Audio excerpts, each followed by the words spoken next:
Hello friends.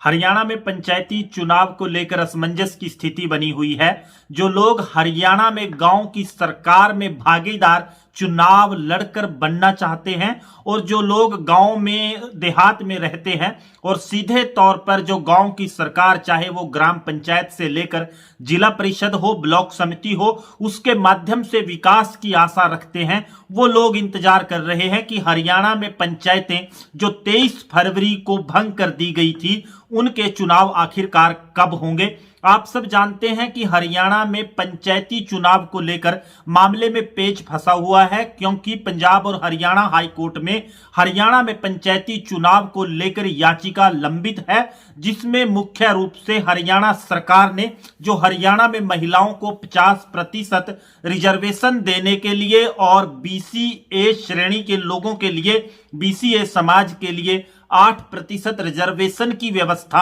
Haryana पंचायती राज 1994 में amendment के माध्यम से की, उसको चुनौती पंजाब और हरियाणा हाई कोर्ट में कुछ लोगों ने याचिका दायर करके दी हुई है और उस मामले में जो हरियाणा में पंचायतों के चुनाव हैं उस पर स्टे लगी हुई है। क्या मामला है, किसने याचिका दायर की है, वो हमने दूसरे वीडियो ब्लॉग में डिस्कस कर रखा है। लेकिन हाल में जो वर्तमान स्थिति है, पंजाब और हरियाणा हाई कोर्ट में जो याचिकाएं लंबित थी हरियाणा में पंचायती चुनाव को लेकर, वो 22 सितंबर 2022 के लिए पोस्टपोन कर दी गई है। उनमें नेक्स्ट डेट ऑफ हियरिंग 22 सितंबर 2022 लगी है, जिसका सीधे तौर पर अर्थ यह हुआ कि मौजूदा परिस्थितियों में अगर हरियाणा सरकार नए कानून जो उन्होंने बदलाव अमेंडमेंट के माध्यम से किए हैं उनके मद्देनजर चुनाव कराना चाहती है, उसके मुताबिक चुनाव कराना चाहती है, तो 22 सितंबर 2022 तक यह मामला लटक चुका है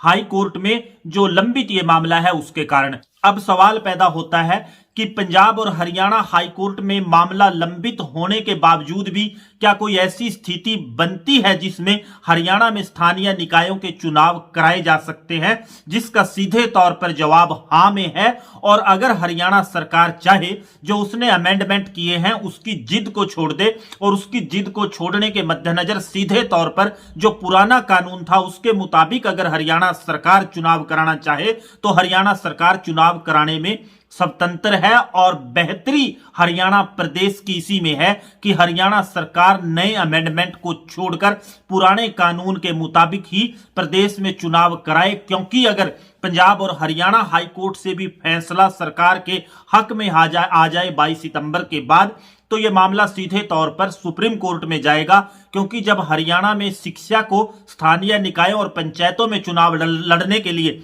अनिवार्य किया गया था, तो उस समय भी मामला पहले हाई कोर्ट और फिर सीधे तौर पर सुप्रीम कोर्ट में लंबित रहा। इस सब के मद्देनजर अगर लोग सोच रहे हैं, हरियाणा प्रदेश की आवाम सोच रही है कि 22 सितंबर के बाद चुनाव हो जाएंगे, तो ऐसी स्थिति मौजूदा हालात में नजर नहीं आती, क्योंकि यह मामला और ज्यादा लंबा लटक सकता है। इसमें हरियाणा सरकार को चाहिए कि जो गांव की व्यवस्था है, गांव की सरकार है, पंचायतें हो चाहे ब्लॉक समिति हो, जिला परिषद हो, वो उसको लंबित हुए, उसको भंग किए हुए लगभग 1 साल के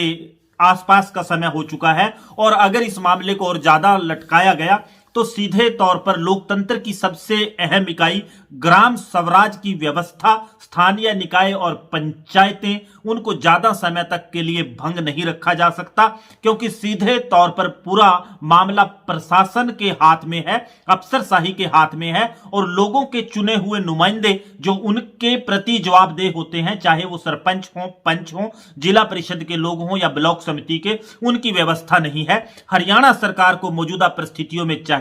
कि वो नए संशोधन और अमेंडमेंट जो उन्हें किए उनको दरकिनार करते हुए पुरानी व्यवस्था के मुताबिक चुनाव कराए, ताकि प्रदेश में गांव की सरकारों को, पंचायतों को, ब्लॉक समितियों को और जिला परिषदों को एक बार फिर पुनर्स्थापित किया जा सके और लोगों को एक बेहतर व्यवस्था दी जा सके। आपके इसके बारे में क्या सुझाव हैं, वो भी आप कमेंट के माध्यम से बताएं कि क्या हरियाणा सरकार को पुराने जो कानून हैं उनके मुताबिक ही चुनाव करा देने चाहिए और जो नए संशोधन है, जो मामला हाई कोर्ट में लंबित है, उसको छोड़ देना चाहिए। और क्या सरकार का मौजूदा हालातों में पुराने कानून के मुताबिक चुनाव कराना प्रदेश की आवाम के हित में है, इसके बारे में आपके क्या विचार हैं, वो भी आप कमेंट के माध्यम से बताएं। धन्यवाद।